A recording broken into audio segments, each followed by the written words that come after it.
Last we saw the CRF, we got the 12 o'clock labs mini gauge working with the new Vortex thanks to their diagnostic adapter. And I kind of went into the install, but I didn't go through the details. So here we're going to go with a much more in-depth install, a cleaner install, and some much needed cable management. So you can see I've taken off the panels on the left side here so we can get a better picture of what we're dealing with. And from what I've experienced over just a couple of rides with all of this together, that the cable management isn't really the best at this point. It's actually kind of pushing out the plastics, particularly right here. So not only does everything need to be cleaned up, but at the same time, the connectors right here that 12 o'clock labs provides, I don't really like them. I don't quite trust them. They look very temporary, so I want to actually make that a permanent solution and also a better way to clean this thing up so I can kind of move the wires a little bit around where I want them, and so that way the plastics actually fit together. So the first step, of course, is going to be disconnecting the battery here so we don't accidentally zap ourselves in the process.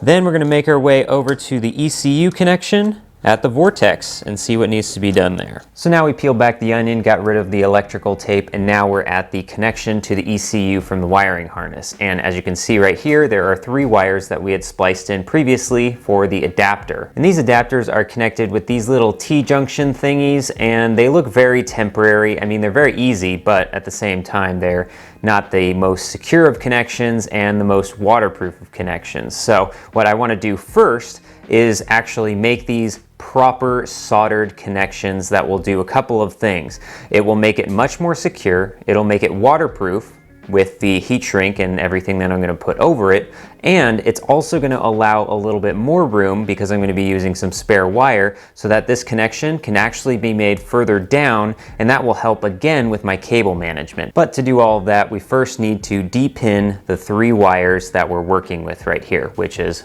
of course, my favorite thing to do in the world is de-pinning connectors, but I've gotten pretty good at it, and this one hopefully will be a lot easier than the one up top with the dashboard, that's for sure. So the first thing that we got to do is get rid of the lock on this, and that's going to be this little top piece right here. This is serving both as the waterproof connection because it's rubber lined on the inside here. You can see it's a little red, but it also locks all of these pins into place. So there's a series of tabs, as you can see here on the back side here. There's 3, 1, 2, 3.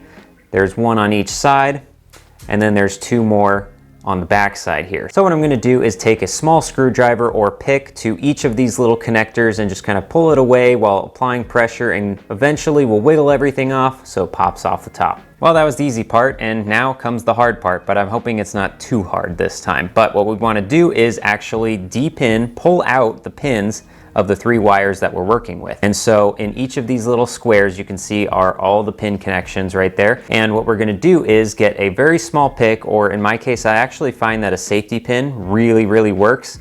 We're going to put it into the bottom half of each of these squares and pull down, so that way it actually pulls down the little tab that's holding each of these individual wires with their metal clip, and then we can pull it out from the back side. Well, at least 2 of the 3 were cooperating. Of course, the last one gave me the most headache, but that's the nature of the last one. It's the last one. But it gives us a chance to look at these connectors a little bit more and how they work. So basically on this end, this wire is just smushed in and held with this cap that twists off. There's a metal terminal in between here, and then this metal terminal is then pinched by this black cap right here that actually splices into the wire. So it's pretty easy to set up and pretty easy to take off as well. So we can undo this and see that it just kind of comes off. This is why I don't really like this connection, because with it jostling around and, you know, being an off-road bike, it's probably pretty possible that this thing will just loosen itself over time and then you don't have a connection anymore. And we'll twist off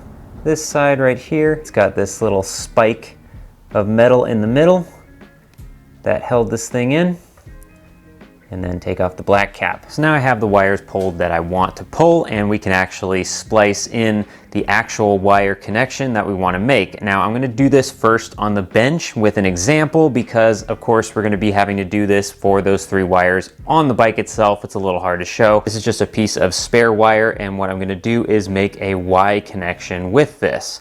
And these are the pieces that you're going to need besides the wire. You need something like a box cutter or even an X-Acto knife. Make sure it's nice and sharp and clean. And then we need some wire strippers right here, some pliers. These are not necessary, but I've found that they help a little bit. And then of course the connections themselves. I really like these ones specifically. You can use some regular old heat shrink and solder, but this actually combines the two. It makes it that much easier. These things are super cool and I highly recommend them. I'll actually put an affiliate link down below if you want to pick some up yourself. So I'm actually going to cut off a little piece of wire right here, and what we want to do is splice this in somewhere along right here where we have a Y connection where this piece is actually going to tie into the existing wire. So what we want to do is somewhere along here, doesn't really matter where, just as long as there's enough room for the heat shrink. We're going to take the wire strippers and then actually not strip it out, but just pinch off a section, 2 spots, and I'm just kind of pinching and rolling the wire so that we're cutting all the way around on both sides here. So then you can see we made 2 cuts right there, and what we're going to do is take our box cutter or our X-Acto knife and just cut along the middle right here and actually just pull out this piece that we had, just like that. If it's giving you a hard time, you can use the pliers if needed, but now we have a section of bare wire. Some people might be saying it's just easier to just actually cut right here and then just pull everything off, and then you don't have to actually cut out this section. But what we're working with here, imagine we have a wire connector right here. There's a metal clip that's going to be at the end of the wires that we're working with, so we can't actually just strip and then pull everything out.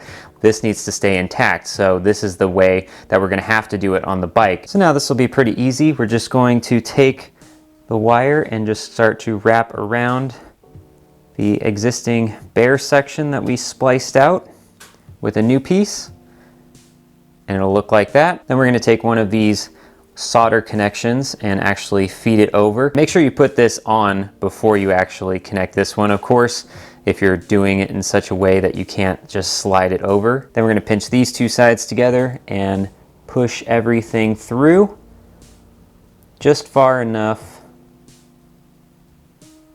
to right there. And then when you have it sitting the way it is right here, you just got to take a heat gun or a blow dryer or a lighter to this and get everything nice and hot. And that will do 2 things. It will heat shrink these sides right here, so it's going to make a tighter seal, a waterproof seal, and then in the middle right here, you want to make sure you hit that in particular so that the metal, the solder, will actually start to kind of make a ball, and then it will start to actually seep out on both sides here where the bare wire is.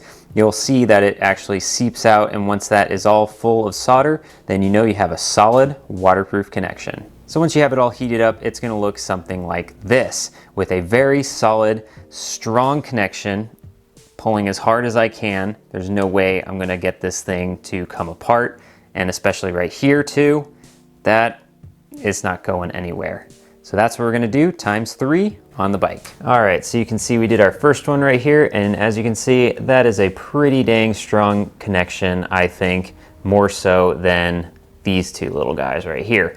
Definitely going to clean things up as well. And I decided to use, since I had a lot of the spare wire, same colors to go to the orange, the yellow, and the blue that we're going to be splicing into. That way there's no confusion if I ever have to pop these off again. And I got the rest done, and as you can see, it looks super clean right now, and it'll look even cleaner because the next step is going to be actually rewrapping this thing up. I have some wiring loom tape that I'm going to use from my old ruckus project, and I'm going to tape all of this up as well as tape off the 3 wires that I soldered in as an offshoot so that I can use that to attach to the adapter. Well, we got most of the fun done, and now is where I'm going to get into the routing of the wires. So I made these nice and long because the way this is set up currently, this is how much length you have to play with, and so these connections would be up here, which means this little box has to be here, which means this has to be here. And this has been my issue because even though I can kind of tuck it up against the air box here, no matter how I have it routed, it's always pushing against my plastics. What I want to do is get this plug and route it somewhere better, like maybe even, if I can, probably all the way up to the seat at the top here, because here I'll have a lot more room to play with, and that way I can keep this as clean as possible. So we're going to undo some of the zip ties that I've used, as well as undo this guy, so we can take all of this and kind of route it up into the seat area here. That way I know exactly how much length, and then I can cut these to fit. So on the actual adapter itself, I already went ahead and made some of these male spade connectors. And so once I know exactly how much length to put into this, I will put in the respective female ones so that they can all be clipped in. And I imagine they'll clip in something like this. I can have them straight across and probably cut somewhere like right here, so that way everything else can be tucked up under the seat. Well, there we go. That looks so much cleaner. So we got the 3 extension wires right here, zip tied, and then behind this breather hose, we have all 3 connections. And with the box sitting right here, we have all the connectors like I wanted underneath the seat. And now for the easy part. We have 2 sets of female and 2 sets of male connectors right here, all congregating underneath the seat. This red one is from the wiring harness. This is your diagnostic port. And we have another female right here. This is from the 12 o'clock Labs adapter. The adapter extends again, and we have this male connector up here. And then this plug is for the 12 o'clock Labs mini gauge. This is actually an extension cord basically that goes all the way up to the dashboard. So it's just 2 connections, and it's really simple because these 2 are on its own line right here from the adapter. So don't plug these 2 in, of course. It's just a process of elimination. You put this one into the red diagnostic port right here, and then the 12 o'clock Labs mini gauge extension goes into the female of the adapter. All in all, nothing too painful. I highly recommend taking the extra time and effort to make some legitimate solder connections when it comes to the AMG adapter. Otherwise, you're gonna have to be dealing with little chunky temporary connections like this, and chunky connections in such a way that your plastics are simply not going to line up. Now my wiring is fresh and clean and crisp, and my number plates go exactly where they're supposed to.